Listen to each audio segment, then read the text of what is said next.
Okay, welcome to the Climbing Arborist podcast.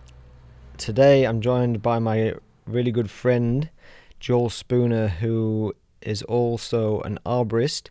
Not only is Joel an arborist, he's just started, when I say just started, maybe a year or two ago, his own company called InTree Media. So today we're going to find out a bunch about Joel, how he got into the industry, and how he took his love for photography and kind of combined it with the fact that he was an arborist and the passion of loving photography and all that kind of stuff just naturally, all kind of combined together and took him to where he is now. So thanks for joining me, Joel. Really appreciate it, mate. Brilliant. It's great to be here. And you've got an epic little room for your podcasting. I love it. This is the first podcast I'm doing from my little podcast studio that I set up, if you can call it that. You can definitely call it that.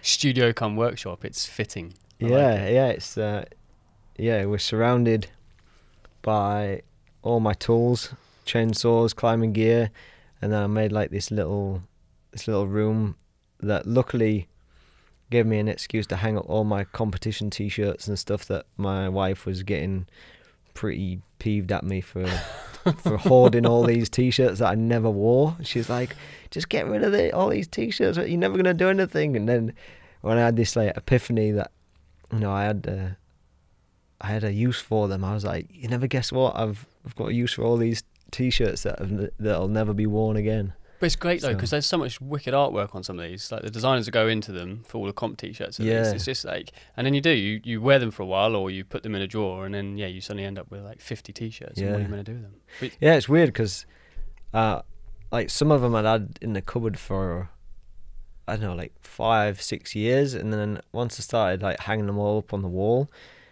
it's weird. Like the memories you get back from just like looking at a t-shirt. I know exactly where I was when I wore the t-shirt and like how that competition went and who was actually there and who I competed against and like some of the banter we had and all that. It's weird. It really like it's a cool little memory. So I'm glad you could come and check out my little studio. And it is fun that we're in the place where I keep all the tools and stuff. It's like no, I think it's brilliant. Pretty rustic. Yeah, but it's the same element. You're blending these two different entities that you run. You're active arborist, and at the same time you're creative and you're creating all this stuff for the industry. And you've been in it for so long that you've got these two worlds that you've been able to blend in a similar sort of way that sort of I've been doing it. Yeah. You've just been doing it for a lot longer, so you've got a lot more stuff. Yeah, it's great. Yeah, it's cool. So we've known each other for like 5 almost years 5 years now. Yeah.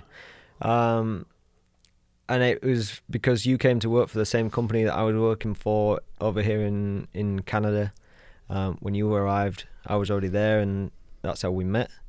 And then we've been really good friends ever since, and we've both gone off and done our own different things since leaving that company. But it was good times working there, and we had some good times working together, and then we left to pursue our dreams, as it were. But give us a bit of a background, because I know a little bit about how you got started, but I don't know the ins and outs, the whole story. So how did you even get into arb work in the first place?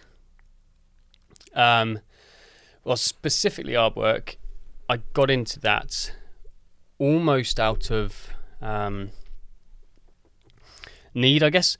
So these stories are always long stories, and I try to keep them short. But I did a degree in forestry. Mate, we're doing a podcast, so you don't need to keep them short. Don't you worry. Just give us the whole.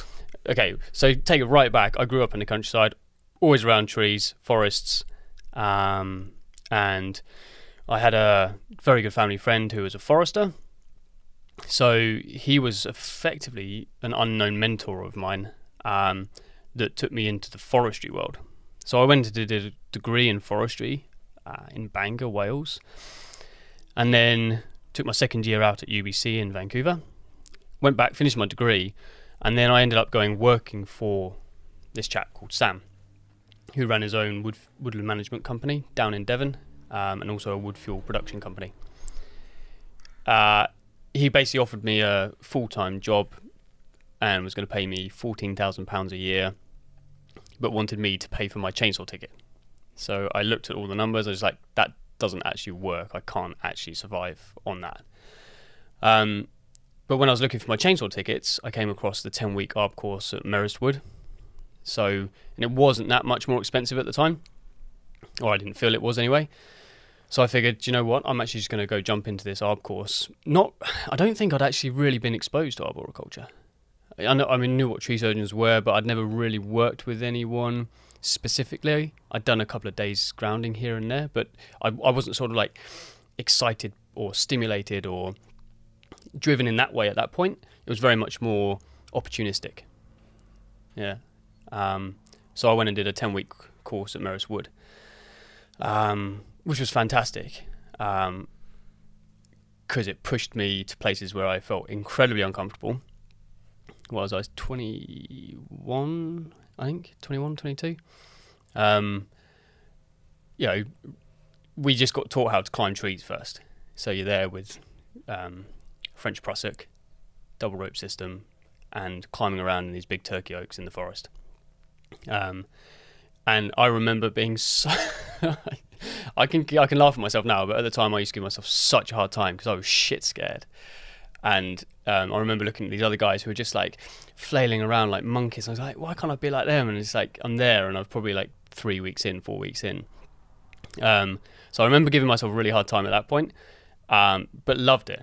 And that course was really good because there was a blend of theory and practical. And having done a forestry degree, my theory with trees was leaps ahead of everyone else there. So I was able to actually sort of help mentor and support my colleagues. At the same time, there are other people there who'd been involved in arboriculture longer, so they were able to do the same for me. So it's kind of quite nice shared experiences in that way. And then came out of that course feeling really stimulated and invigorated because we got to dismantle our own huge turkey oaks in the forest. There's no hazards below that you can damage. And, I remember being up there. I can't remember how high it was now, but I was way up there and then way out there on the limb. Like really, really scared, but doing these cuts and dropping these big bits, and we're doing bits of rigging and like chopping down a tree, and I was just like, wow, I can do this. Like, I'm really, really good at this. Well, not, yeah, but it's just like that confidence, I guess. So I came out of that, and I've always been self-employed, basically. So I came out of that, and I got a part-time job with a tree care company. And I was also trying to build my own woodland management company at the same time, doing more consultancy. So the ARB work was more sort of just to bring in the money whilst I was trying to build this forestry consultancy business. And I was working, the main contractor that this company had was a seriously good arborist, really, really like just top notch. And I kind of wish I had the attitude I have now back then, because I think I would have excelled as an arborist really quite quickly. When you say you kind of wish you had the attitude then, like what do you mean? Like what's different now as to when, like in the early days? I guess the first thing that comes, I'm more patient with myself, and I'm a much better arborist now, so I can understand the hard work you have to go through to get to where you've got to. Whereas at the time, and I probably wouldn't have admitted this at the time, but I can admit it now, is that I was fresh out of a 10-week course, really stimulated, really invigorated, started for a company, never got an opportunity to climb because it was always about production. Yeah. And this other contractor who was so good, it's like, why would you let the new guy climb? Yeah. So I can't really remember my attitude back then, but I probably quite quickly got into, well, this is now just a job because I'm not actually progressing. Yeah. My skill, nurture me in that job, please. Give me some time just to at least get up there and do a climb, because I was working hard on the ground. I would put in the time. It wasn't any sort of lack of enthusiasm on my part. It was just lack of opportunity, because at the end of the day, they've got the bottom line and they've got to run a business. So why would they invest in a new guy out of college? So that's always the hard part about getting into this industry. Like you need to work with a company who is, maybe they're not giving you the opportunity to climb every single day, because that'd be stupid from a financial point of view from the company. But you need to work for a company that's willing to at least put in some time and effort to have either the owner or one of the employees be your mentor, and to train you up. Because if you never get those opportunities, then you're always going to be the ground guy or ground girl, and how do you get experience? And we all know, if you give like the ground guy who technically can climb because he's done a course or something, if you give them an opportunity, a lot of the time it's pretty painful. It's like painful to watch because it's so slow. But you've just got to, like, when you get the right job and you've got bags and bags of time, and it's a nice day, and if that person's really showing enthusiasm, it's so important to give them an opportunity, like, from time to time. Otherwise, nobody's ever going to progress. And then if they're not progressing, they lose enthusiasm. If they're not progressing, they don't even become, you become a better groundsman if you have knowledge of what the climber's doing and why they're doing it and all that kind of stuff. So it's it's not just for them as a climber, but it's for them as part of the team and everything. Like, so, but I mean, running a business myself and working for companies and seeing how they run businesses, it is tough, because at the end of the day, it's a business. You're about making money, but you've got to have a bit of a trade-off. And there's that kind of like sustainable view of it as well, isn't it? Because at some point that lead climber may not actually ever be around. And if you want to build that culture within a business, it's kind of like short-term gains over long-term gains, isn't it, really? And I think that's what used to frustrate me a little bit. It's just like, if you nurtured me, I might have ended up hanging around with that company. Who knows? Yeah, you feel like they're investing in you a little bit. Yeah. And it's a two-way thing, really. So, so going back to that company, so how long did you work for them? I don't think it was that long. I mean, it would have been less than a year, and it was part-time. Yeah. Because I was trying to build a woodland management company. I was contemplating even setting up my own ARB firm at the age of 20, 21, 22 without any experience. But I looked at that, and for me at the time, just huge capital investment, lots of competition in the UK, and varied. Like, you just had all your do as you like. He's running around doing it for £100, and then up to your sort of medium-sized companies. And so trying to start something out with no experience and not very much capital, it's like a silly one. So for me, a lot of it was about building my own business. And so the forestry was actually it made more sense to me. The woodland management side of things, and then there's the wood fuel industry at the time. So producing wood chips and pellets for heating. So that was a fairly new industry in the UK as I came out of university. So that was kind of where my main driver was going to. And so the ARB course and training was very much more of opportunistic. And then as I was doing it, I saw that it was a great skill to have to be able to travel, because I always knew I wanted to be able to travel. So basically I did ARB intermittently. And then when I left that company, I was pretty much 80% focused on woodland management, wood fuel industry. And I was also working as a camera operator assistant for a director of photography, doing dramas and television and things like that. And then through my woodland management, I would get individual tree jobs to do. So I would just contract in the guy that I'd met at that previous company. So I'd get him in, he would be the lead climber, I'd be on the ground, and we'd do the jobs. So it was kind of like I dabbled in it a little bit, because I knew this guy was good at what he did. so I can't say I really had a huge amount of experience in ARB at the beginning, and then basically the woodland management company and the wood fuel industry side of things, I started to lose a little bit of passion for it, and the business that I was growing wasn't really going in the direction that I was hoping it would, and I was probably 25 or 26, 25 I think, and I wasn't feeling very creative, and I'm a very creative individual, and I definitely was just restricting that massively. And I put myself behind a desk. I had my office, and I was basically writing woodland management reports and managing the operations for producing this wood fuel for another company. So at the age of 25, I'd put myself behind a desk. I was earning great money, had a lot of autonomy, which are all important things to me, but my creativity was almost zero. I had the odd job here and there with the camera operator just because I kept my hand in that. And then it quite quickly became about money. And I was at 25, and I was even looking at trying to buy a house and going down that route. And it was a decision that I had to make. Either I'm going to commit to that and go down that route in the UK or not. And it was a fairly hard decision, but at the same time, it wasn't really that hard a decision, because at the age of 25, I still had lots of drive. And I knew that even if I stepped out of that industry and the roles that I was doing, I'd built up so much experience and knowledge that even if I went away for 2 years, I could walk back in to a job getting paid the same as what I was earning.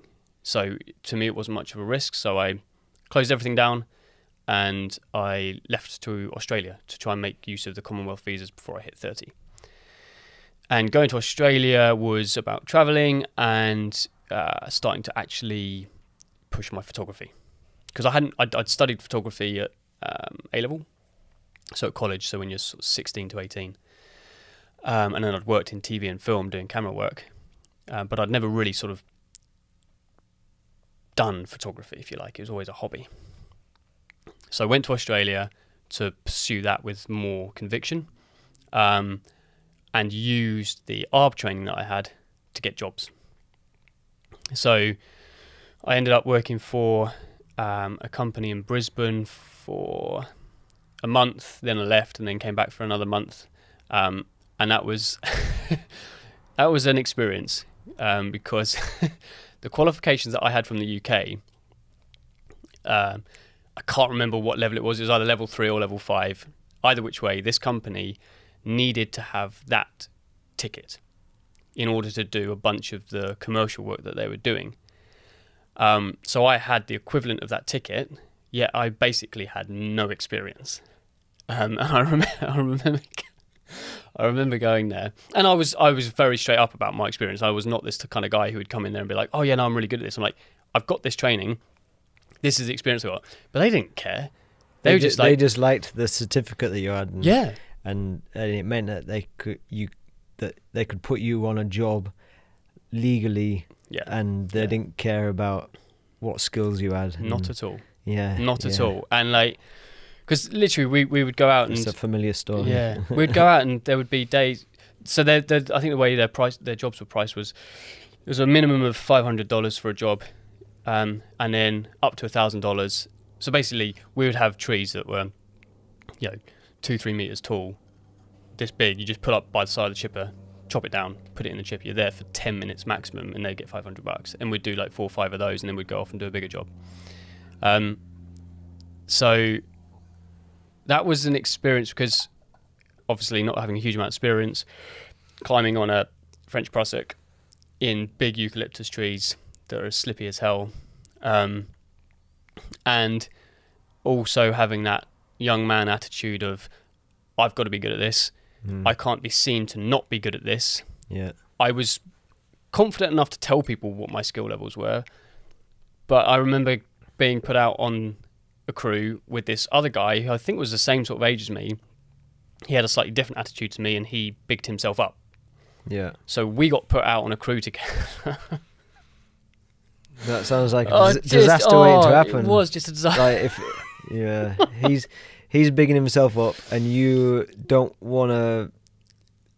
You've got a lot of pride, and even though you're not bigging yourself up, you don't want to show that you don't know what you're doing. And yeah. So it was a bad combination. So we had we had this job. It is actually funny when you look back at it. But we had this job that was fairly close to some houses. It was right by a main road, I think. And there was, I mean, it was like a little glade of very tall, skinny ukes. And we had to remove a bunch of them. And it was just the two of us. So you got two, and he was a British guy as well. And I think we drove to the site. He was driving. First thing we do is get the vehicle stuck. So that's a great start. Yeah. So my heart starts going, oh shit, we're already behind time now. So I've immediately started panicking myself because we're behind time. I'm putting all this pressure on myself, which now I understand is just not safe, not healthy. Just speak up and, find a solution to it. Yeah. So I'm like full of nerves. Like I drive confidence in myself, but didn't really have a huge amount of confidence in my abilities at the time because I knew what my abilities were. Yeah. Anyway, so he's like gearing up, getting to go up these, and they're tall, skinny, and they're only about this sort of diameter, and he can't spike it. He's there, and he's like shaking, and he basically is too scared. And effectively, he's the crew leader. And is that the first time that you'd ever seen him like attempt to climb a tree? Yeah, that's the first experience. I think if I can remember back, this was our first week of work. So he'd been bigging himself up, and you didn't know any difference. So you assumed he could actually do the job. I assumed he could do the job, and then he just we get there, shut the bed. Did he? He couldn't. And I'm there with that attitude of we have to do this. Like we can't be seen to not be doing this because. I'm a level 3 arborist or whatever it was. And I knew I could do it. Yeah. But I was scared, and I was just there, and I was like, well, I'll do it then. So I get my spikes on, and at least I knew to double wrap my lanyard, so I had a little bit more friction there. Yeah. And I just start going up these tall, skinny things. And I'm like, I did it. And we got the job done. And I think when he saw me do it, that gave him a bit of confidence. So then he was obviously... Well, do you think it gave him confidence, or do you think maybe. it kind of bruised his ego, and he's just like, right, now I have to push myself because Joel did it, and I was bigging myself up. Whereas, yeah. Do you know? So I'll just kind of stop you in your storytelling for a second, and this brings up a really important point, and to me, it brings up the point of like different personalities in the tree industry. And so the way I like to look at it is, if I were to give myself advice, knowing what I know now, like giving my 2-year in self advice, right? Because I have that personality very similar to what I think that you have, where I have a lot of pride. And I had a lot of ego, and I don't want to fail at something, and I want to show that I can do something, even if I know what my ability is. I want to prove that I can do it, and if somebody's watching me, it makes me need to prove it even more. And that was me in my first, I don't know how many years, like probably first 3-4 years, and then like after about 3 years, I definitely felt like I was of a good standard of arborist. But I still, if there was certain people around, I still wanted to prove myself, especially if maybe contractors came from time to time, that kind of thing. And now working with so many different people and seeing there's so many different skill sets, and now being being experienced, and now being a boss of my own company, and bringing in contractors, bringing in guys to work for me, I've seen different types of people and different attitudes. And what I really love, there's one guy now that has done a little bit of work for me, and his attitude, I wish every arborist had the same attitude. He told me how much experience he'd had, but he told me, this is what I'm comfortable doing. I can do this, but I don't have that much experience. And he told me exactly how it was, and we started working together. And his attitude is absolutely, it's like it's the best attitude you could want from an employee or somebody like a crewmate, teammate, whatever you want to call them. He's so positive. He speaks to the clients really well. He's so he really wants to learn. He asks a lot of questions, but not in like an annoying way. He just wants to know, the best way to do things. Why are we doing this? Why are we doing that? But he's not delusional about his own skills, and it's so refreshing to have somebody like that on the crew, where there's absolutely no ego that's getting in the way. And because there's no ego, there's only questions that's going to make him become a better arborist sooner, rather than what I find is if somebody's got an ego but they don't know the answer to things, they don't know like a technique, sometimes they won't ask because they don't want they'll see that as a sign of weakness, like, oh, I should actually know the answer to this, so I won't ask, because then they'll know that I don't know the answer. So I'll try and figure it out myself, which could take a couple of weeks, could take a couple of months. Whereas, or a few mistakes. That's worst case scenario. It could take a mistake for somebody to tell you, no, that you don't do it like that.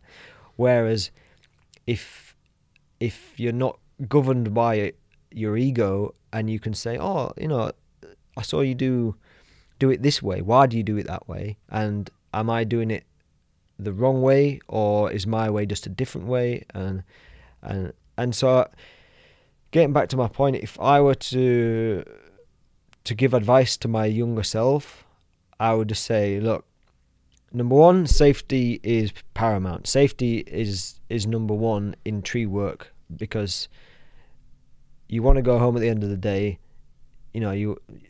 You've got family, you've got people that love you, and it shouldn't be about your ego getting you through the day, and wanting to prove that you're like this tiny bit quicker than not. Because at the end of the day,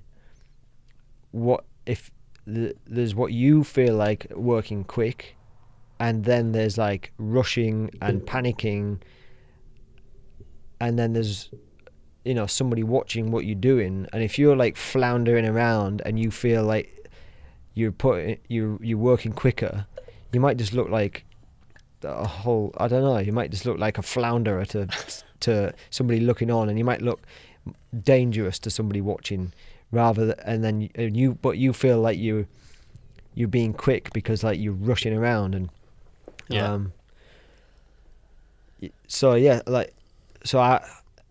I think I definitely when I was working with Connor, who is the guy that I was just talking about a second ago, like how good his attitude was. I remember first couple of days he came and worked with me. Before we'd done any work, I said to him, right, this is the first day we're working together. I don't want you to even think of what I might think of you. I don't want you to think, oh, Dan will expect me to do this quicker. Dan will want me to rig this piece. Dan will want me to cut this piece in a certain way. Like, please just don't think about how I want you to do something, because that's you assuming what I want. That's not me actually wanting that. That's you assuming what I want. So just work systematically, work as you would work, and then if I'm watching, and if I were to do it something differently, we have the Bluetooth headsets. I'll just say, you've done it that way. Why don't you try doing it this way? But what I don't want you to is be working differently to what you would normally do, because you think I want you to do it a certain way. And so we had that chat like before we even did any work, and and one, I just wanted it to, like, you know, calm him down, like get rid of any nerves, because I know what it's like the first time you work with anybody. Yeah. You want to prove yourself. So I said, this is not about you proving yourself to me. We've got plenty of time on the job. I just want us to both be safe. I want to be safe on the ground underneath you. I want you to be safe up in the tree. I want us to both go home at the end of the day. I want us to have fun. I want us to have a bit of banter over the intercom, and so tree work's about having fun. That's why we do it. We don't do it for the money, because it's not a high paying job. We do it because it's fun. It gets us outside. Yeah. We're not stuck in an office. So we want to go home at the end of the day. Let's have fun. Let's have some banter. Let's be safe, and then it's a good day. Yeah, and that really shows your skills as a leader, though, and your experience in the industry, because without having had that experience yourself, you wouldn't be able to sort of actually create that space for new employees, new contractors to come in and understand that that's okay. Because you appreciate that majority of people will come in there with some form of preconceived attitude and ultimately not be honest. Because that's what it comes down to, isn't it? It's just honesty, which is getting outside of your ego, and then direct communication and allowing the other person to have a response. So if I don't know something and in my head I'm going, that's a weakness, if I don't know how to do this, and I just start getting lost in that narrative, it's very different than if I'm really honest with you and go, hey Dan, I don't know how to do this. And your response could be several different responses. One of it could be validating my thought process, where it's like, well, you're crap, you're no good at this, you don't know what you're doing. But if I hear you say that to me, it validates the fact that I don't want to work with you. Yeah. But if you turn around and say, dude, that's fine, I'd much rather you say that to me, because I don't really want you breaking my tools anyway, so I'd much rather know that you don't know these things so that I can teach you.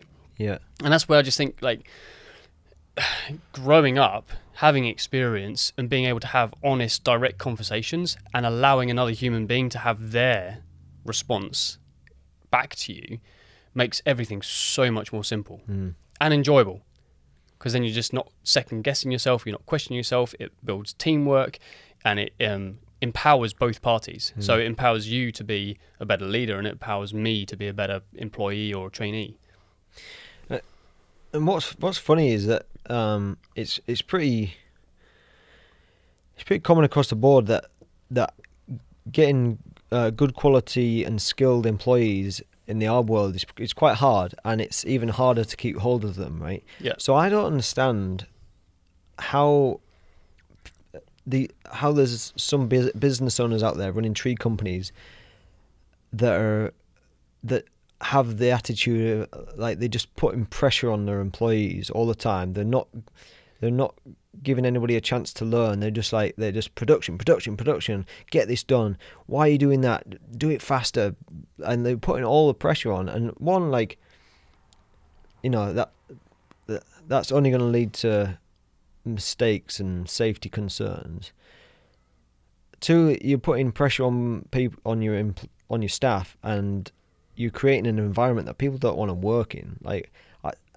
And then these people don't understand why they can't find staff, or why they can't keep hold of staff. Like, as an employer, surely you have to provide this safe environment with a good work environment, good. But if you've never been shown that, if you've never actually been taught that, or had someone mentor you, or been, an example of what that sort of environment is, you're effectively still stuck in that same attitude. So, if I'd never met you or met other people through Bartlett and that, where they're actually willing to take the time to train you, I might have continued to be in that same mindset of, I've got to work fast, got to work hard, can't show anyone that I don't know what I'm doing, just fake it till you make it, keep doing that sort of stuff. In this industry, it doesn't make sense. But if I'd become a business owner and I still had that same attitude, then I start putting on my own external realities, like, I'm not bringing in enough money to pay for my family to survive, I'm not doing this, and then you build on all these other pressures. Then it doesn't become about an enjoyable experience. It becomes about getting a job done because we need to make the money, and because I haven't been shown or taught or even given a space to know that it's okay not to know something, you're not going to have that same sort of compassion to be able to pass that down onto your employees. So it almost takes it takes someone who's been through that, who understands it, who's accepted the fact that that is a reality for some people, to then create that space for others. And I think that's basically what I'm starting to learn. That's growing up. Yeah. For me, that's what it means from transitioning between a boy and a man. And literally, you could still be in your 50s and be a boy. Yeah, still have the same attitude, yeah. And it's funny, like, because because the way I've thought about it is like how I wish I'd be able to tell myself how to go about things and how to do things and how to have the right kind of mental approach to keep me safe and to learn the quickest way possible, like to pick things up quicker and to ask questions and stuff. So that's how, like I was saying with Connor, like I'm so glad he has this attitude to be like, just to soak up information and not have his ego there getting in the way. And I know that he is going to progress so fast because of it. yeah, And anybody else that I have working for me and that comes in and that wants to learn, I'll really try and get into their head and kind of get them to strip down their ego completely when we're working, and to say, look, you're going to learn so much more if you ask questions and if you don't pretend you know, because if you don't know, don't pretend you know, just ask me. Don't go about things trying to prove that you're better than you are. Just like accept you have a certain skill level. You have that skill level because you've only been doing it for this certain amount of time, or you've only had this certain amount of opportunities, which is why you're at a certain level. Like, I've been an arborist now for like 18 years, I think, right?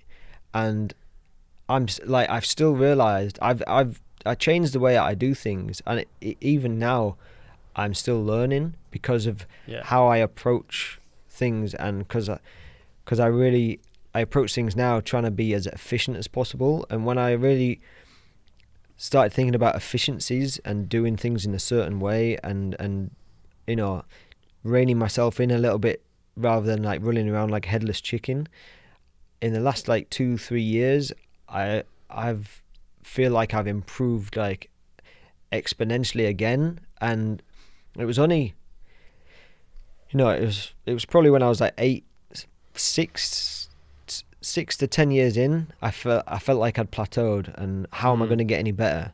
Whereas now I gained a bunch more skills, and my approach to tree work is different, and now I feel like I'm learning again, and I'm going to continue to learn, because I'm going to keep pushing myself to be as safe as possible. And to be as safe as possible, I'm having to implement all these new techniques, and then so I'm having to think about my approach to the tree work like on a daily basis to be as efficient as I can while being as safe as I can.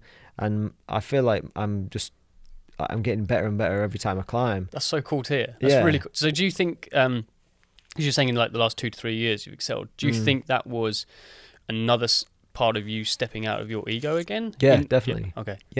Yeah, for sure. Because I've come to certain realizations as well, and I think it's really helped me from by giving a couple of talks, at my local chapter ISA and a few other talks, and when I've given those, it really gets me thinking about the subject I'm presenting.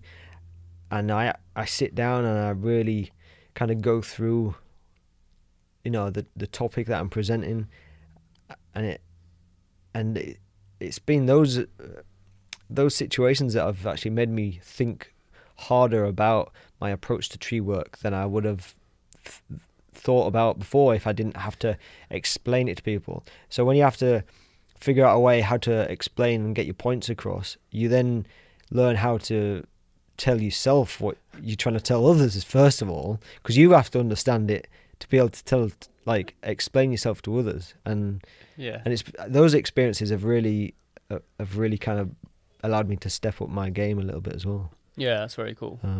Anyway, we got really sidetracked there, so let's go back to your we got on that because of, well, it's important of Matey Boy kind of not being able to and just the proving yourself thing.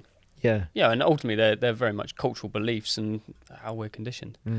And I mean, my whole experience in Australia with arboriculture on the whole was pretty challenging, and in hindsight, looking back, especially now we've been having this conversation, it was just full of that, full of egos.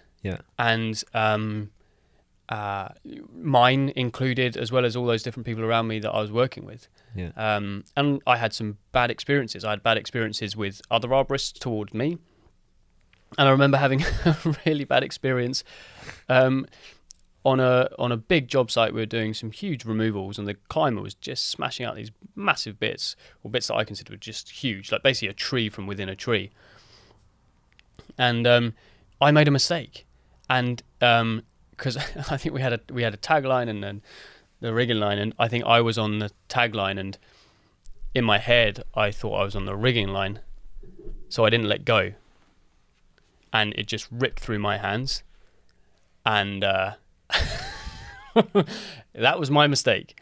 And being the immature boy that I was at the time, I just immediately turned around to the younger guy who was on the rope behind me. I just completely projected all of my stuff onto him, and I just went at him. And it was for it was a reaction, and it probably only lasted for a few seconds, because I then caught myself and immediately apologized to him, and he burst into tears. Well, so you were kind of blaming him because you didn't realize that you'd made a mistake, or just? If I'm really honest, I made the mistake. I'd hurt myself. Yeah, and so you wanted an outlet. You wanted to play the and blame I just game. Threw it at him. I had some emotional intelligence back then, but I definitely just threw it all at him. And there was this, he burst into tears. The guy in the tree would just holler. He was a Yorkshire lad, just like hollering back down at us, going, "What are you doing down there? Just sort it out." And like, just huge communication breakdown, teamwork breakdown, lots of pressure, lots of stress on us, because just the job was being overrun. And so in hindsight, looking back at those things, not a good experience. I didn't turn up in a positive attitude, positive way there. But you learn through those things, because they do impact you. And in that same business, I also had a guy completely do the same sort of thing back at me. So it was actually a really, really good learning experience. But I have to say, majority of my time in Australia doing arb work will put me off doing arb work. There were a couple of guys I worked with that were really, really good at it, and so slick, so smooth. And when it was just me and them, it was very enjoyable. Yeah, really enjoyable, because there was just that jive that was there. But quite a lot of the companies I worked for, it was big crews most of the time. And if one crew had finished, you'd end up having like 8 or 10 guys on a big removal job, and it'd just be like, just churn it through. And then you're in the hot heat out there as well. So do you feel like it was more down to the people that you worked with, like your enjoyment or your lack of enjoyment of tree work? That and my attitude. I have to take some responsibility for it, because I was not in a great space when I was in Australia as well. So it's my attitude too, definitely. Because if I was in a different attitude, it would have affected me differently. So it's a combination. Did you find it was like you were going to work every day, and every day you felt this huge amount of pressure on your shoulders, like you have to prove myself every day? Or no, probably not every day. No, No. it wasn't. Okay. It wasn't like I wasn't sort of battling with it. This is more in hindsight, looking at it. Right. I was lost in. I mean, I wasn't really thinking about it. I was just. I felt that pressure. Yeah. But I didn't really appreciate where it came from. Yeah. And I would just get on and do it, because I knew I could do it. I knew I was capable. I just didn't have the experience, so I didn't know how to do it smoothly, efficiently, and easily. So I'd put myself in compromising situations. When I look back, there was quite a few unsafe situations I put myself in. I did, though, have the confidence at one company. They sent us, and this was like, they sent us onto an island, just 2 of us guys, to do a big ute removal right over someone's house. And so they would have paid for us to get over there on the ferry, all of those costs there. And I looked up at it. There was no central leader. It was a big stem that came out and then just shot off at 45 degrees, no other surrounding trees. Bearing in mind, I've only climbed on double rope, English Prosek, French Prosek. Yeah. And I was there and I was like, I can't do this. And then the other guy I was with, he was a little bit more experienced, but not that much more. And I was the one that was meant to climb the tree and do it. And so I literally can't do this. I don't know how to do it. Yeah. So we did end up calling in and going, can't do it. So there cool. was, yeah. So there, you know, there was a point there where I was just like, this is actually like, there was a level. You realised, you know, there's comes to a point where at least you kind of swallowed your pride and put safety first, which, you know, you don't hear too often of people doing that. So like, even though you would have felt pretty stupid or at the time, that takes the bigger man to actually admit that you know, this is not safe for us to do. So that's good. Can we just hold it there a second? I'm just going to go for a pee. Yep. So then, how long did you work in Australia for doing tree work? Well, I was in Australia for a year, but I did tree work probably for maybe the equivalent of 6 months. Yeah. Something like that. Yeah. And in what part of Australia did you? Oh, you Brisbane. Well, Brisbane for 2 months, and then Sydney for four or 5 months. Okay. Yeah. Yeah. Or Manly rather, I guess. Yeah. Oh, did you? Yeah. Yeah. Oh, I lived in Manly for like 6 months and worked for which company? I'm trying to remember the name of them. It'll come to me in a bit, but I worked for the company I worked for wasn't in Manly. It was, I think the area was called Mossman. Okay. Yeah. But oh man, I loved living in Manly. That's so nice. It was amazing. I would have stayed if I could have. Yeah. Yeah, I think so. Yeah, I actually left before my visa was up, and kind of regretted it ever since, because I lived like 3-minute walk from the beach. I used to go surfing every day after work. Yeah. Like the company that I worked for treated me really well, got paid really well. Like, I was just living the life when I lived in Manly. It was amazing. And then, left like about 3 months before my visa ran out, which was wow. Okay. Strange. Yeah, no, it's an amazing place. A strange decision. And then, so did you come to Canada straight after Australia, or? Pretty much. Well, left Australia, but I applied for a visa for Canada whilst in Australia, but went to New Zealand for 2 months just to explore New Zealand, just to see what that was like. Yeah. Because I was considering getting a visa for there as well.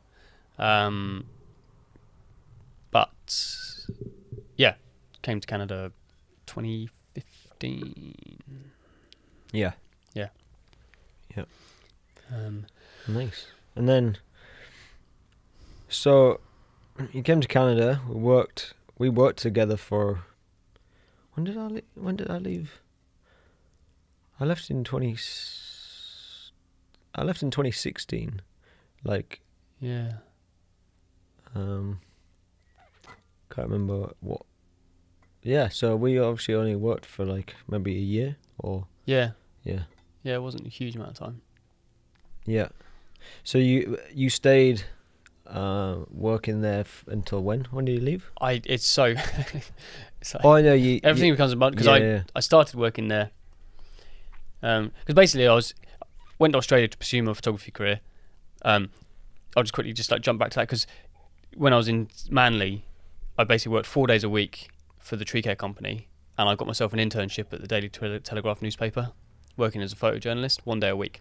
So it was a very, very cool setup. I really enjoyed that time. Left there, felt very stimulated and inspired with my photography, felt very disheartened with the whole tree care industry. I was like, I do not want to be an arborist. That was just categorical. Right. So then moved to Vancouver, and I'd set myself up with another internship at a magazine here. So before I even got here, I was already stimulated, inspired that my photography career is about to take off. Arrived, and they basically told me that the internship can't happen because I'm not a student, even though it had already been all agreed and set up. So that hit me quite hard. I was still adamant that I'm not going to be an arborist. And even though I had a very good friend here, George, well, our good friend, and he worked for Bartlett at the same time. Yeah. And he was like, well, there's lots of jobs going. I was like, it's okay. I don't want to be an arborist right now, so I'm going to stick with what I'm doing, but thank you. And like, I applied for every single photography job, all this sort of stuff. I got no response. So that was a really hard time for me, actually. And went out for beers with the boys, and Robin was there, and I was having a beer with him. Didn't know him at the time. I was telling him what to do, and he's like, "Oh, we're crying out for jobs. Well, crying out for climbers." Yeah. So it's like, okay, this is now not through my buddy George. It's come up. I need money now. Yeah. I can do this. It'll be fine. Went and had an interview with Peter, and got the job. And then I'm just so, I've always been so driven to be my own boss. Yeah. Have full autonomy. That I think I worked at Bartlett for 3 months full time, and then went part time because I'd earned just enough money to be able to survive for a month or two. So I went part time, knowing that would be an okay amount of money for me to survive on. I was single at the time, so I didn't really have any responsibilities. I could make my own choices, my own sacrifices, where I was happy with. So then I was looking at how to pursue my photography career more. So I went out and I set myself up a lot more sort of photography challenges, I guess. And I was looking at trying to set up some gallery somewhere, and I was going like drawing business plans up for all sorts of different creative things. And then basically I decided I wanted to stay here, so I wanted to get permanent residency, because at the time I was on a working holiday visa. Yeah. And in order to get permanent residency, I needed 1 year's equivalent worth of employed work full-time experience, full-time work. Yeah. So then I was like, okay, I've got to go back. Yeah. Because I know what I want want to get residency. So again, it wasn't about being an arborist. It was about bettering my future. Yeah. Being self-employed here in Canada. Yeah. I have to say though, it was the best experience for me being at Bartlett, because of the guys I was working with. Yeah. All of you were just so skilled, so experienced, and the beauty of a lot of the jobs is that there was time to train in some of it. And because as you started to get there, you knew how we could all work efficiently and quickly together. And so there was actually room and opportunity for like, okay, yeah, let's teach you some SRT. And I'm like, SRT, like, what's that? And, hitch climbers, all these different things that make your life so much more easy and make the job more enjoyable. Yeah. That I was saying like, whoa, this is actually really fun. Yeah, it was. Do you know what? Like that time working at Bartlett with the people that were there, it was like, it was the most amazing experience. It was the best team to be a part of, because there were so many skilled people from all over the place. Like there was mostly like foreigners on a visa. There was like people. Yeah. There was Australians. There was Kiwis. There was English. There were I don't know if there were any Irish at the time. There was a bunch of English guys. And then there were people that knew a lot of different techniques, and then people bringing techniques like from their own countries, like because people in England would climb differently to people in Australia, that would climb different to people in France, and all this kind of stuff. And so having all that influence from all these different people and with all the techniques, and there were so many passionate people there as well. And the thing is, when you're surrounded by people that are really passionate, or just even like some people passionate about about trees, and they know a lot about their tree ID is really good, and they know a lot about pests and diseases. So that kind of, if you're into that, it's good. And then there's people that just like love the climbing aspect, and they want to, if they realize you don't know certain techniques, they want to teach you. And because there were so many people like that, it almost like helped breed other people to have that same attitude. And it's weird, because I think large companies get this stigma around them of being like, oh, they're just a big tree company, whereas my experience, and sounds like the same that you had, is working for Bartlett was a fantastic time, and mainly because of the crew that they had working there. So many talented guys to learn from, and that's another thing. If you can,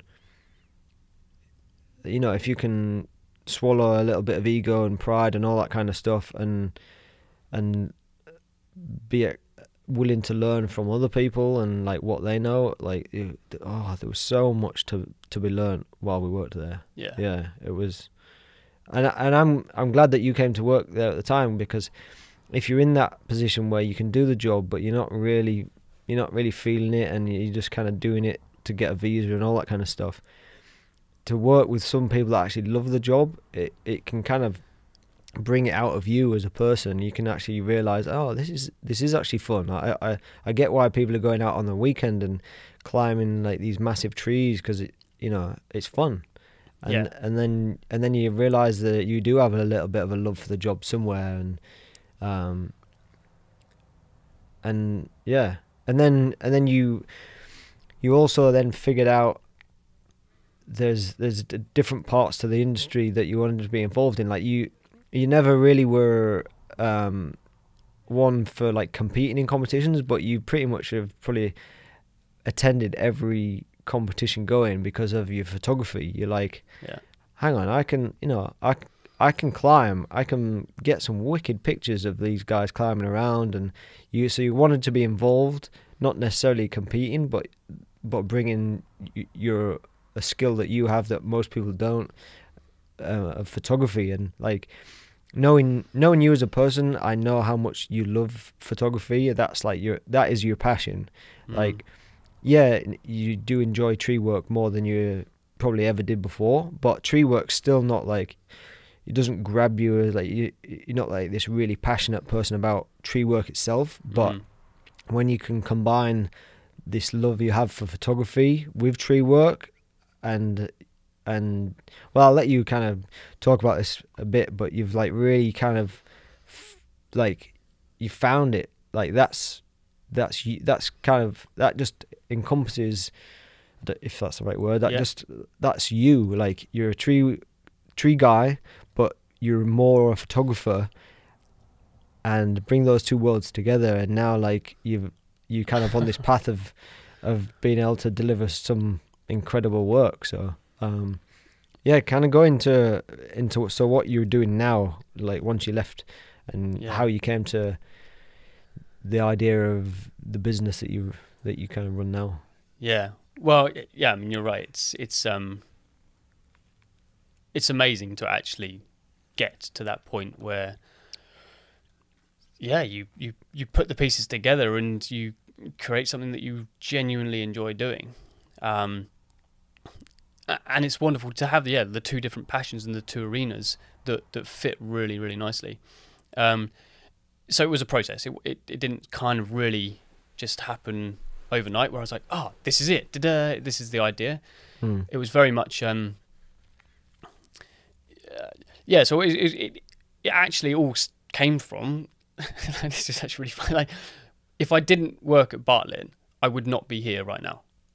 I literally would not be here right now, because it was, as you were saying, so stimulating.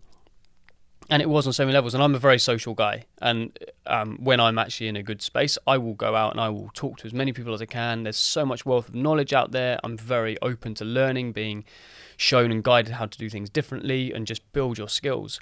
And it was so. And I was fortunate to be able to work with yourself, with Tiger, with Matt, with Elliot, and with other Matt. And so there was, like 5 or 6 different guys who all had different attitudes, different experiences, both within the job and outside the job. So I vividly remember the first time working with you. I think we were just doing some Japanese maple pruning or something like that. And I don't think I really fully understood what climbing arborist was all about. And I don't even know if I knew about it other than through just talking with you. But I remember you talking about drones and video making and all this sort of stuff. I was like, and I was just, at the time like, wicked. This is the guy I need to know. He's an arborist and he's doing all this cool stuff that I love doing. I love making films. I love taking photographs. And here's a guy that's doing it. I'm like, oh, sweet, cool. Like, and he's really sound. I'm going to get to know him. And then it was like with Matt Beattie, it was like, here's a guy who's into conservation, who loves trees. He is like the most passionate tree guy I've ever met. Yeah, and it's just same. like, Yeah. yeah. And I remember George saying, I need to meet Matt because he's doing all these amazing projects. And I was like, okay, go and meet Matt or work with him. And he just had so much time to teach me all these different skills. And then through him, I worked on a project with him and Tiger down at Stanley Park doing big tree climbing. So it was like these guys who really know what they're doing. They are the experts in tree climbing. And I'm a trainee tree climber, if you like, at that time.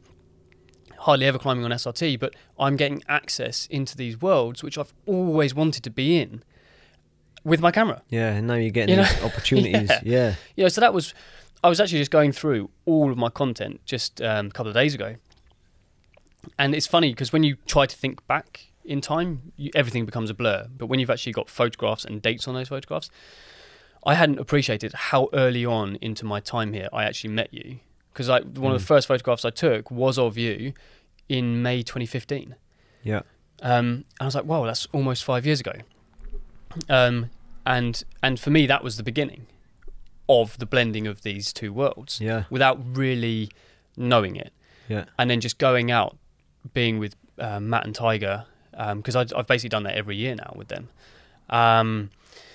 It just led from one thing to the next, and it wasn't as though I was there going, oh, I'm going to do this because it's going to come into this business called InTree Media. I was just doing it because I loved doing it. Yeah.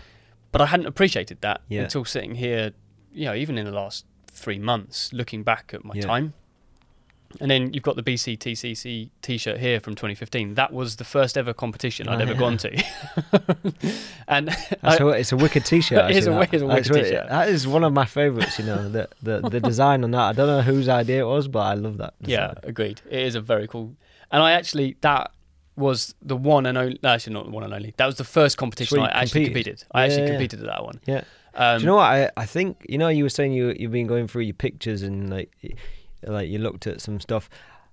From that competition, I think I have like about 3 pictures and 2 videos. And one of the videos is you doing the Open Ascent event, which, because it wasn't an ISA comp, and so Ryan had brought in Open Ascent before the ISA brought Open Ascent, and you had only just learned SRT, and so I got a video of you like one of the first times you ever SRT'd in that competition. Yeah, cool. That's really nice to hear. And you would probably you'd be like, oh, like you'd probably hate watching it, but it's pretty cool to see like how far you've come as a climber, because now when you, it's like say you come out and do some videoing for me, or like do some photography for me on a site, like I kind of say what the plan of the job is, and I was like, look, there's a tree there that you can climb and take some pictures from or whatever, and I don't even kind of look at what you're doing. I know because of your skills now, and because of like the techniques that you use now, like I know that you're going to throw in, you'll SRT up there, you'll get up there probably before I get up to a position, because I've got to get all my gear on and sort out rigging and all that kind of stuff. So I just let you do your thing, and then the next thing I know, like you're up there, you're in position, you've fixed your flashes and all this kind of stuff. And it's because you, like the amount that you've progressed and the amount of techniques that you've learned since we first met, like, is just, it's like your skill set is probably how do you say, tenfold? Yeah, it's exponentially grown. Yeah, it's become, you've got 10 times more skills than you had, probably even more than 10 times more skills. It's insane, like because most people that come on a job site, if I'm not familiar with their skills or whatever, you always worry about them and making sure that everything that they're doing is safe and all, making sure that they've got the right equipment and they know how to use the stuff. Whereas like when you come on a job site with me, either you're doing tree work or you're doing photography, I never have to worry about you and about what you're doing, because I know you work safely. I know all your gear's safe. You inspect all your gear. Like, I know you know how to use all my gear that I have.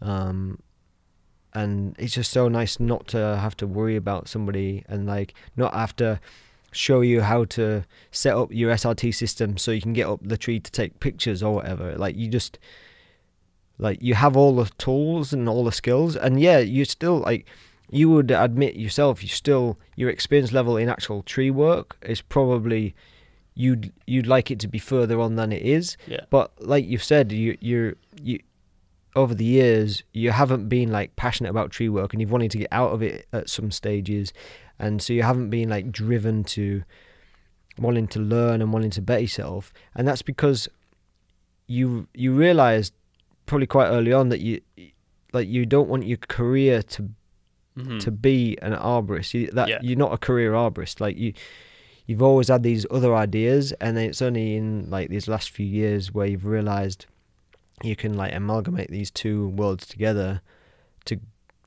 to really get the juices flowing and to get that passion going, and so now you've become better as a climber, and you've got these skills, because having the skills allow you to get it to places that you want to be able to do your photography. Yeah. And so you've become a better climber as just as a byproduct of wanting to become a better InTree photographer, kind of thing. Yeah, no, that's true. I really appreciate your feedback on that. It's always nice to hear that, because you kind of get lost in your own little bottle, and to hear other people's perspectives on sort of like where you've been and how you got there. It's always nice to hear that back. So thank you, I appreciate that. Yeah.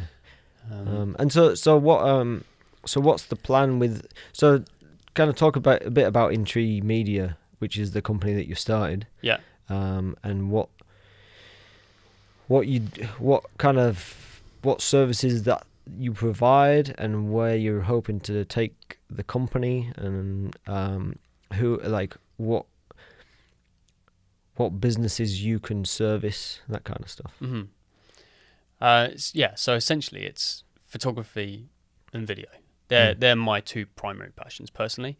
I did spend a lot of last year building a team, because we can build websites, we can do logo designs, and I wanted to be able to provide businesses with a whole package. Yep.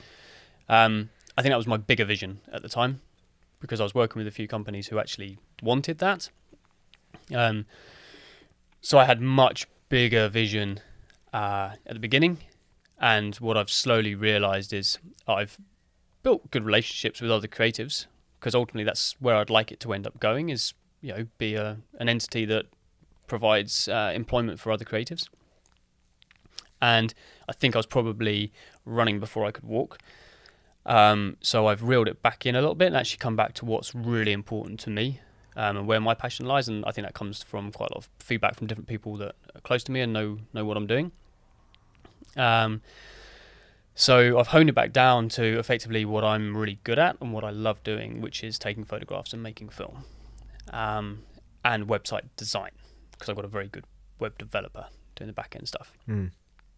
So if we take the photography and film first, primarily it's working with equipment manufacturers, equipment suppliers, training organizations, industry associations, and tree care companies. So very clear sort of target audiences, if you like. And my time at the moment is being very much spent on what each of their individual needs are, because they've all got very different needs for visual content.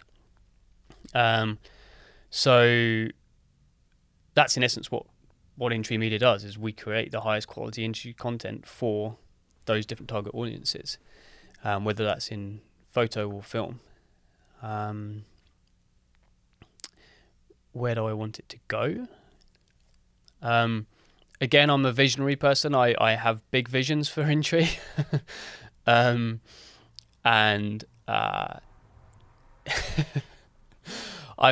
trying to reel myself. I think, I don't know whether it's ego, whether it's all these different sorts of things, or whether it is actually just big vision, and I have a path of where I want to go.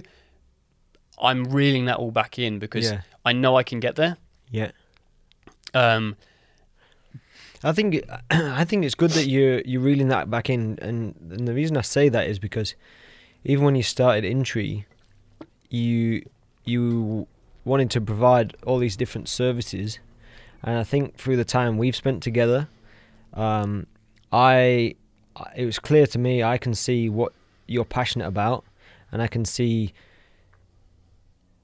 where you wanted to be able to provide these whole range of services, but I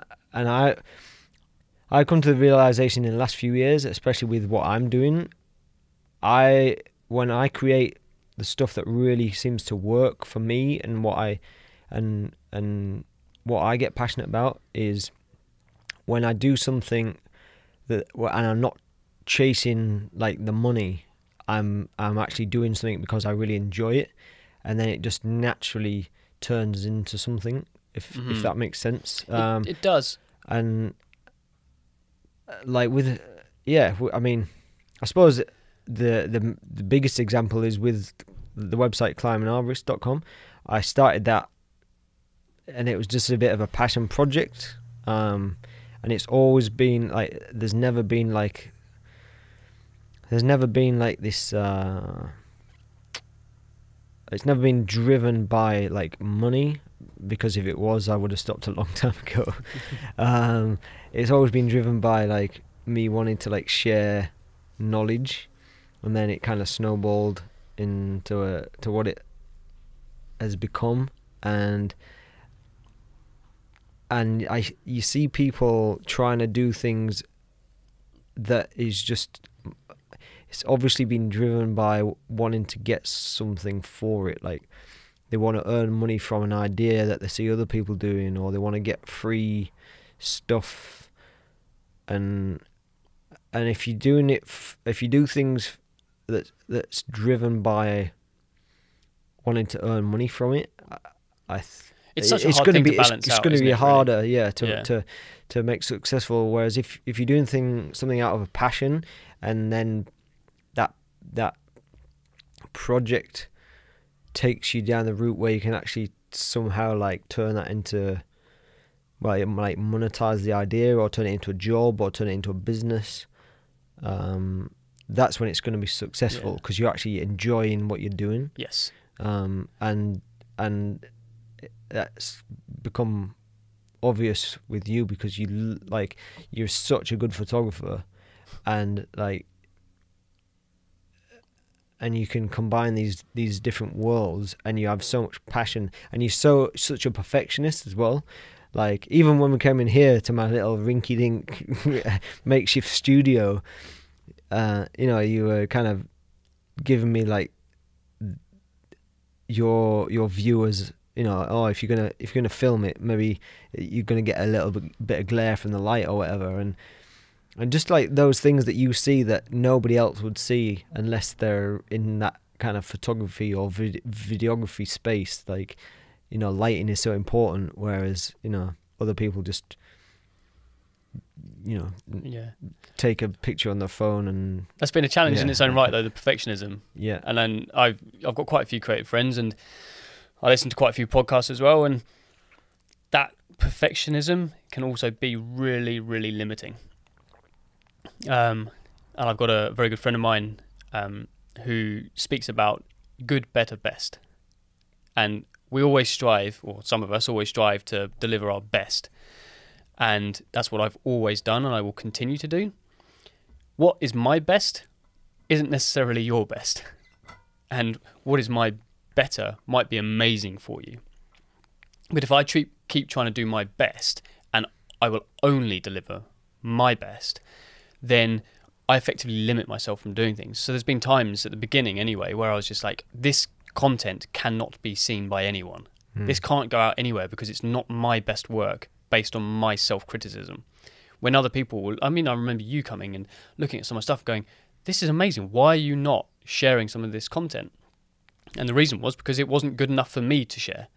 But as I started to get more feedback from other businesses and individuals, I started to realise that my self-expectations were so high. Yeah. So I just needed to not drop that down a couple of notches, and still deliver my best. But I've just reduced my own expectations on what that has to be, because if I didn't, nothing would be being put out, or less would be being put out. So that's been quite freeing as well. So there's a lot of different mental attitudes I've had to shift in order to allow this entity to continue to exist. Yeah. And yeah, I think like the whole service thing, trying to provide everything, that was part of my bigger vision thinking as well. And this is a good bit of learning that I've had as well, is I was looking at the industry going, wow, like a significant part of this industry is back in the 80s. Yeah. Like literally, websites are non-functional, or they look really poor, and the content's really poor. It's all outdated. So I'm going, there's a gap. I've got the vision. I can see. I could do everything for you. Yeah. And I'm good at project management. I can manage other people, and I've got good relationships with other creatives. I'm like, I really value intimate relationships. Yeah. And so for me, it's about building good, sustainable relationships with my clients. And that was always from my perspective. So it was always me going, I can see what you need. I think I know what you want. And it was all about kind of my perspective on it. And what I've learned is that not everyone wants what you think they need. So I've, again, dropped that back a little bit and gone, listen to what they're actually asking for. Even if their website doesn't look great, they might not have the budget to redo a website. They might just want to actually have better quality content. That's what they're asking me for. So instead of trying to go, yeah, I'll do the content for you. Oh, and you want a website? Your logo needs updating as well. Why didn't we do that? Just because it makes sense from my perspective for their business, and also it adds services to InTree, I was realizing that actually it's not what people want, or they can't actually afford it right now. Yeah. And the nice thing is that the things they were asking for were the things I love doing most. Yeah. So they're asking for video and photo. So then I'm going, stop trying to encourage people to do web development and logos right now, because one, they don't ask for it, and secondly, I'm much more passionate about the photo and video. So again, and just another attitude switch for myself to be able to, one, help me define what InTree Media does, so I can articulate it to people out there, like what you were saying. It's like, after having several conversations with lots of potential clients and clients, I'm forced to have to explain what InTree does. So like you were saying earlier, I'm really, really getting so much more clear on what my offering is. And also I've got a lot more understanding now of my client needs. Yeah. And I take the time to listen much better now than maybe what I did before. Just like, you're still doing web development and all that kind of stuff, because you've already created like you've got like an Arborist or tree service template for a website. So if people want a website, it's like you already have like a template, and it's actually really cool. Like, it's really slick, kind of clean looking, and they can put their own images and all that kind of stuff in. So that's still something you offer. Absolutely. But like you're saying, like you're actually getting more companies contact you about, for example, like manufacturers who make equipment for the industry. I know you've done a couple of photo shoots for certain manufacturers, and getting them like top quality like images that they can use for their website and social media and catalogs and all that kind of stuff. So you still, so you're still doing the web stuff. Yep. But I think. Well, so that was basically, so the website thing, that was basically me listening to a lot of different tree care companies that I was talking to, small to medium sized ones. Yeah. Going, they don't have huge budgets, but they want high quality websites. Yeah. Trying to build their own on Squarespace or Wix is just painful. Yeah. So I was like, okay, I know your industry. I'm good at writing content. My photos are amazing. I want to make this as cost effective as possible for you. So I just spent tons of time last year building effectively a template which you can just buy off the shelf. Yeah. And then you can either put in your own content, or I'll write content for you. And like I said, I've got a very good web developer, so technically it's all sound. And then if you want all the SEO stuff and all the other things, that can be delivered too. Yeah. So effectively, I've spent the significant amount of my time building a product. So InTree Media now has a product. So InTree can almost offer like a kind of a plug and play, like where it's kind of like turnkey website. Yeah. That somebody contacts you and they want a website for a tree company. You've got the template that's perfect for a tree company. If they've got some images, it can be personalized like in an instant with a logo and images of their crew and that kind of stuff. Yeah. And it's kind of laid out to be perfect for a tree company.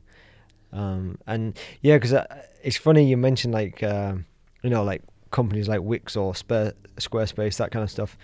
They do so well at making their product look so easy to use and to like design your own. Everyone's like, oh, I'll just design my own, and then you actually go on there and try and make a cool looking website, and it's actually way harder than what they make it look in their like demo versions. Whereas like you've already got the site laid out, and you just have to input like your pictures and your content and stuff.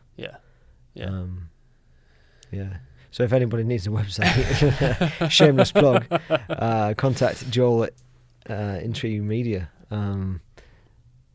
Because it is like it's so cost effective for people to contact you, and they can have a website up and running in like a few days. And it's more than the website, basically, because you get access to all the photographs. I've got a whole catalogue of photographs that you get access to, so you can you have like a kind of library of pictures that people can use. Okay, cool.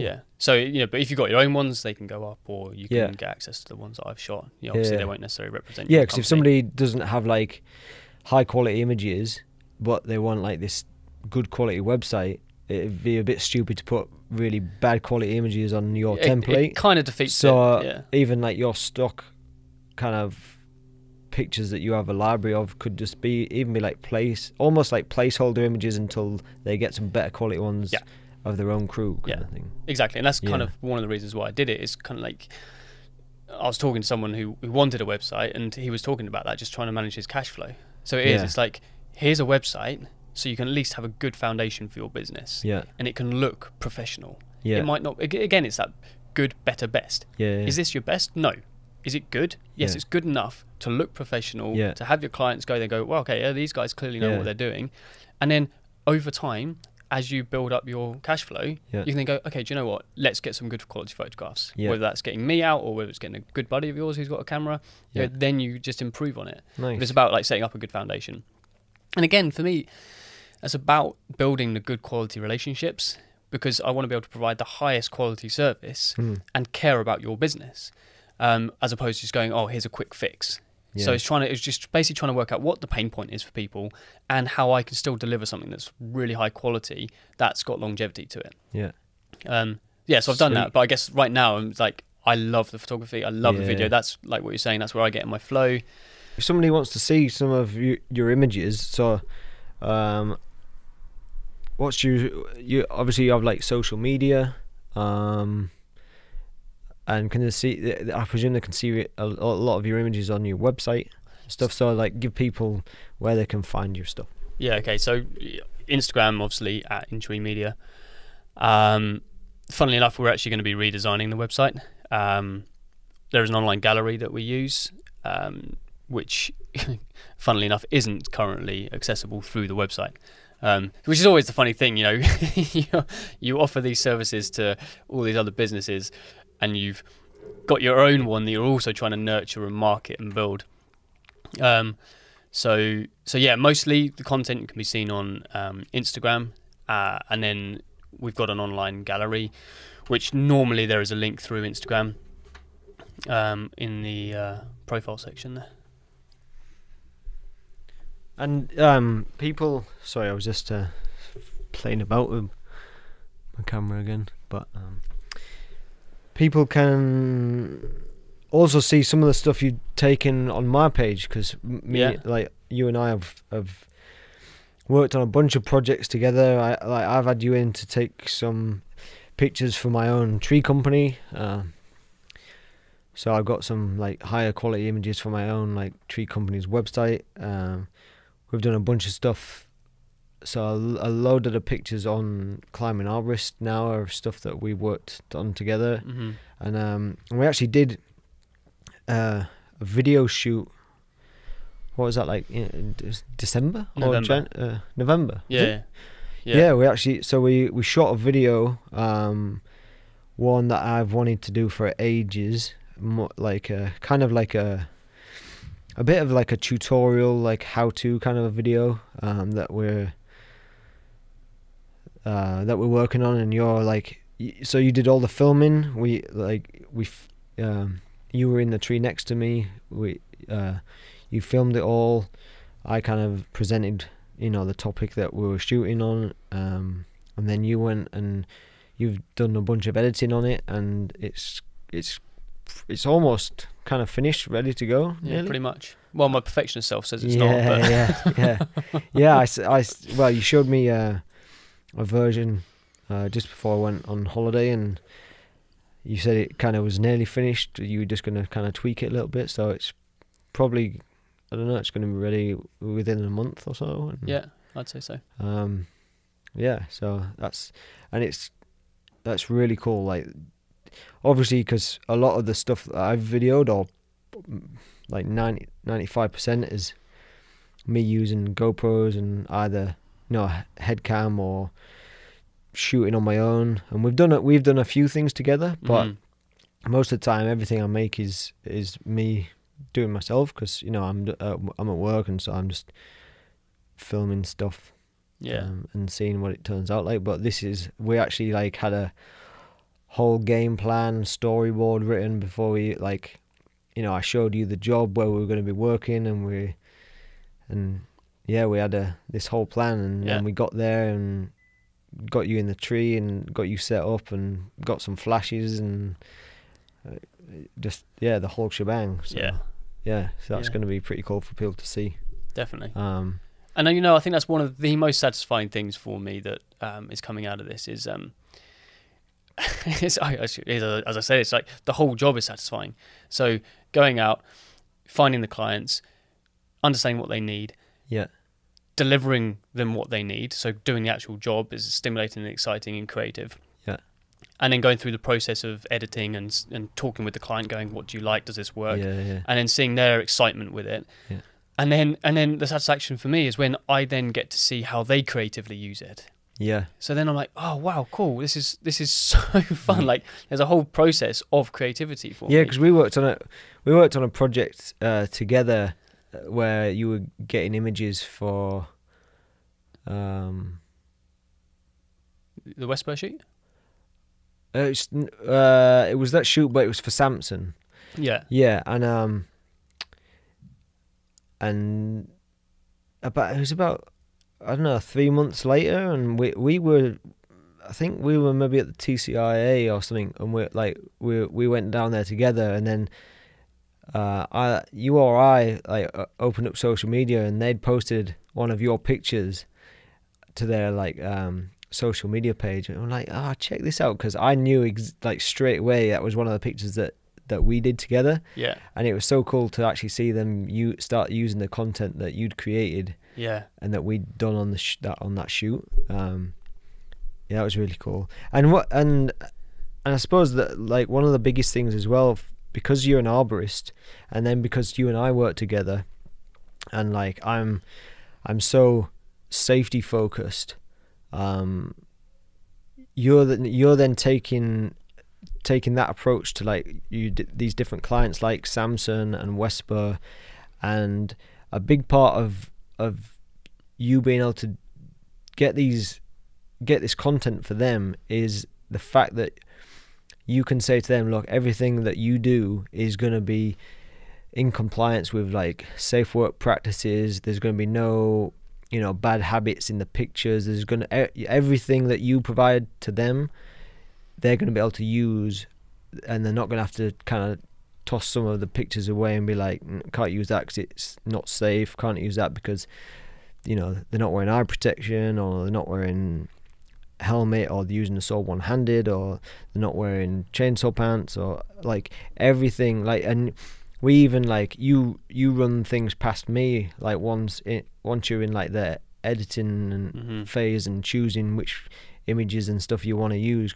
and you kind of get me to look through and say, just make sure all this like is legit and you don't have any issues with some of these images and stuff. And for you to be able to go to a company, say like a rope manufacturer, who has a marketing person that you'll be dealing with, that marketing person has no idea about the industry a lot of the time and about, you know, what's safe, what's unsafe.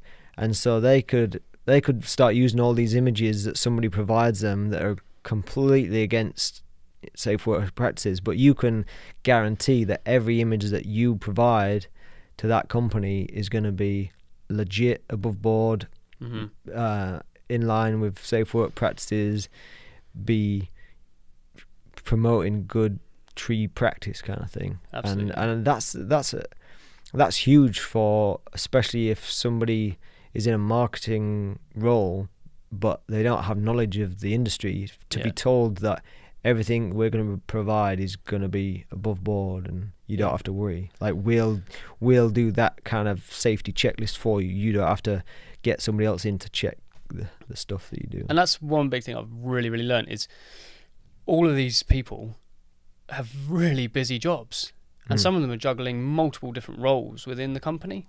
So I've just gone, I need to be able to deliver them not only the highest quality image, like this looks really good, but I've just got to make their job easy. They don't. I want to be able to make it so they don't have to think about anything they don't need to think about. So it's kind of a twofold thing with that safety side of stuff. It's one, making their job really easy so they just know that they can post stuff, because there's a lot of content out there on stock sites that people will go post and then suddenly they get a whole load of backlash on it. And so it's really important for these manufacturers and equipment suppliers to be showing that, because it's effectively their integrity around how they're selling to their clients. So it's really important for them, and it's a job that maybe, like you say, the marketing person doesn't know what safe working practice is. You know, they may not even know that you have to be tied in twice when you've got a saw in your hand. So they might miss that. They then go post something. They then get their knuckles wrapped by their boss going, why did you post that? You know, and it's just, and especially with Instagram, where there's just continual content going out and out and out, and everyone's got an opinion. So if you're running an organization that's got to uphold these standards, that is a job in its own right. So it is trying to just provide the highest quality service with the content that just makes it easy for people.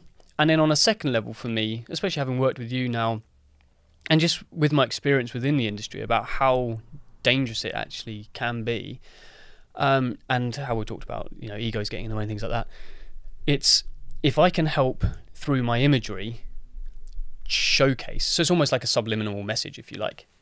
So if you're out on a working job site and you're working with someone who's trained themselves well and working efficient and all that sort of stuff, you're learning by seeing what they're doing. You're like, okay, great. So if I can exemplify that through all of the content that I create, then it just helps build that culture around efficient, safe working practices. So it just raises the profile of the industry across the board, really. Yeah, that's awesome. Do you know what's funny is that, so the thing about you being able to provide images that, and you can say that these are good quality, they're safe and everything. I've seen.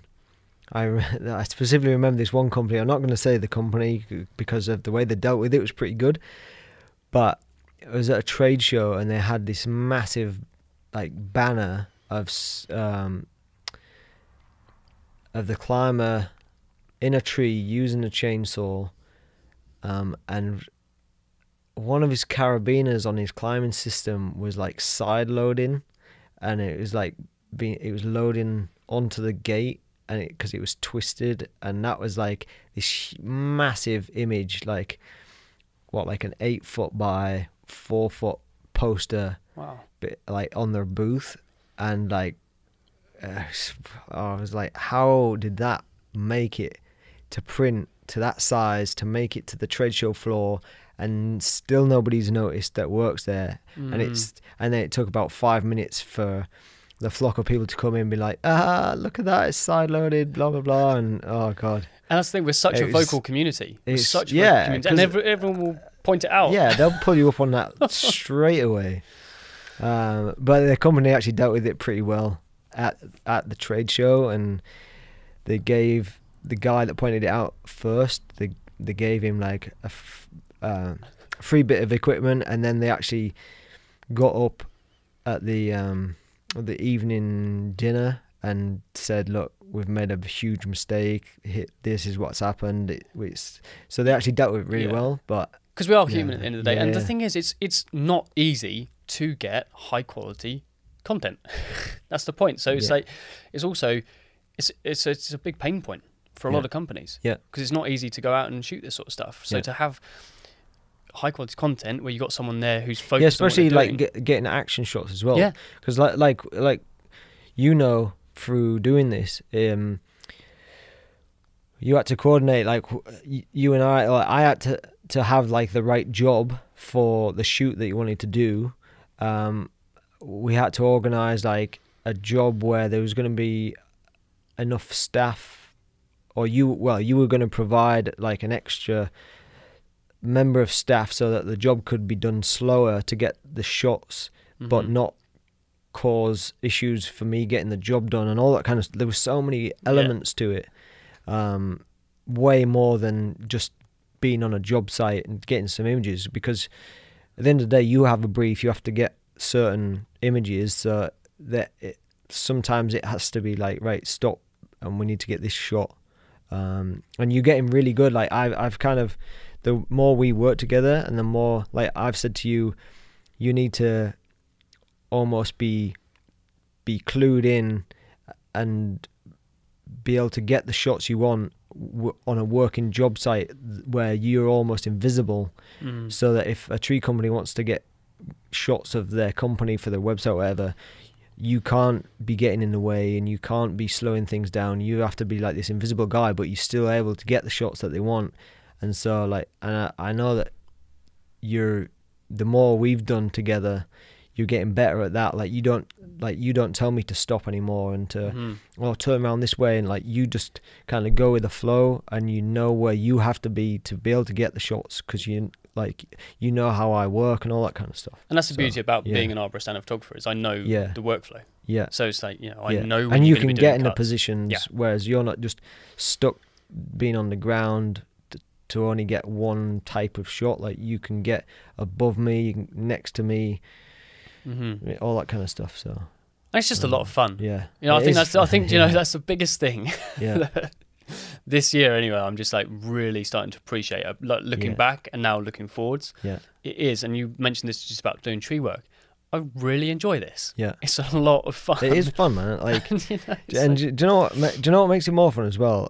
And now that I'm running my own company, I've realized I can decide how I'm actually going to approach a job, and I love doing like technical rigging and like coming up with new systems, and basically I love making things efficient, and I love not working hard.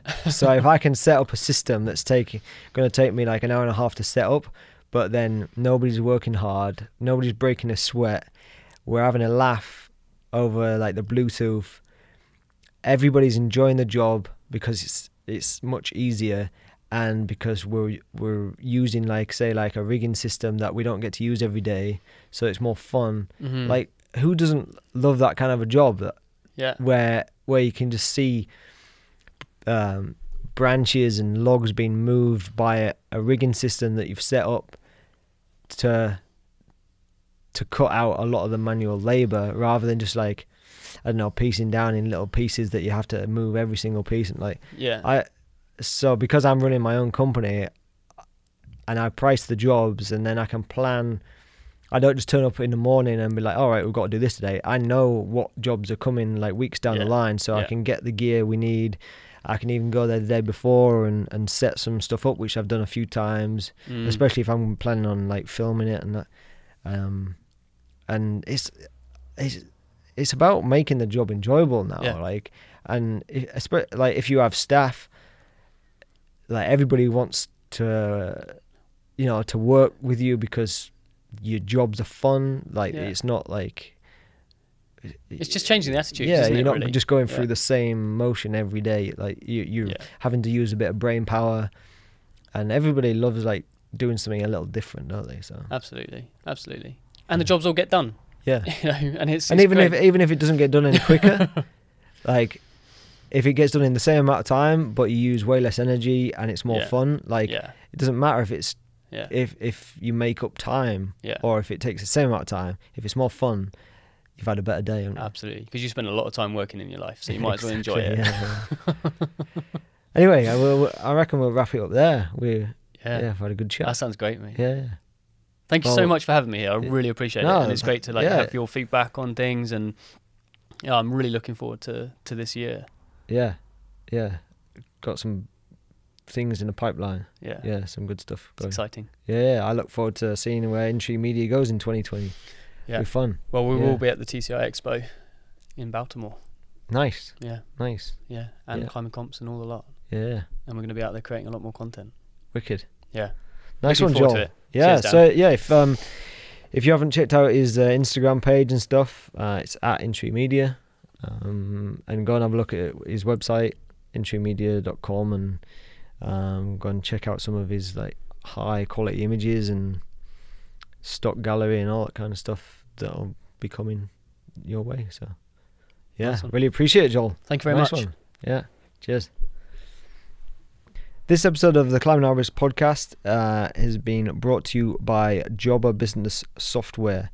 Jobber is business software that you implement if you're running a tree company, or it doesn't have to be a tree company, but obviously we're in the arbor industry, so that's what we're talking about. And I use Jobber. It's absolutely awesome. When I first started using it, it just made my life so much easier. I didn't really think it would make it that much easier, but it allows me to do quotes, invoices, scheduling of work, all that kind of stuff, like way more efficient and easier, and it just streamlines all of my workflow.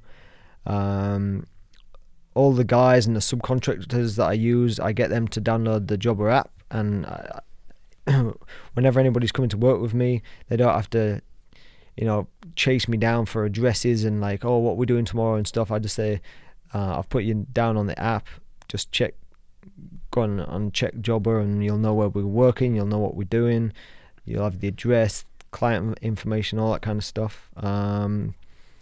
And so Joel's actually here with me. Joel works with me a little bit, and you've got the Jobber app as well, don't you? Yeah, I do.